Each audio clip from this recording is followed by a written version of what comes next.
شروع اللہ کے پاک نام سے جو بڑا مہربان اور نہایت رحم کرنے والا ہے۔ السلام علیکم۔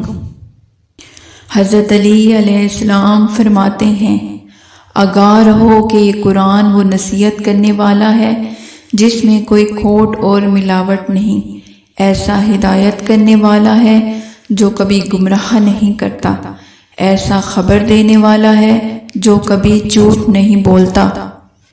آپ علیہ السلام نے فرمایا، کوئی بھی قرآن کا ہم نشین نہیں بنتا مگر یہ کہ اسے دو چیزوں میں سے ایک ضرور حاصل ہوگی، یا اضافہ ہوگا یا کمی ہوگی۔ اضافہ ہدایت میں ہوگا اور کمی گمراہی میں ہوگی۔ آپ علیہ السلام نے فرمایا، اللہ میں تمہیں قرآن کے بارے میں وصیت کرتا ہوں، یاد رکھنا کہیں دوسرے اس پر عمل کرنے میں تم سے سبقت نہ لے جائیں۔ قرآن میں تمام بڑی بڑی بیماریوں کی شفا ہے۔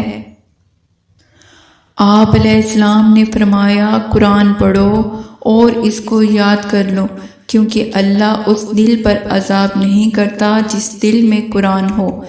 پھر آپ علیہ السلام نے فرمایا، جو شخص قرآن کی ایک آیت توجہ سے سنے، اس کا سننا سونے کے سبیر سے بہتر ہے، اور سبیر یمن میں ایک پہاڑ ہے۔ آپ علیہ السلام نے فرمایا، قرآن کی تلاوت دلوں کی شفا ہے۔ قرآن پاک کے نور سے شفا حاصل کرو، کیونکہ یہ دلوں کی بہار ہے۔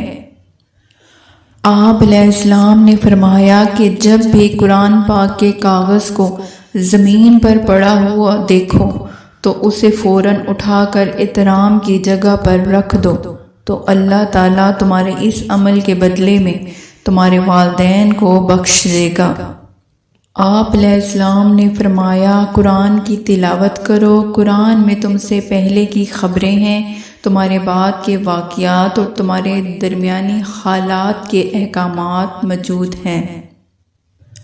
آپ علیہ السلام نے فرمایا، جب میرا جی چاہتا ہے کہ میں اپنے رب سے بات کروں تو میں نماز پڑھتا ہوں، اور جب میرا دل کرتا ہے کہ میرا رب مجھ سے بات کرے تو میں قرآن پاک پڑھتا ہوں۔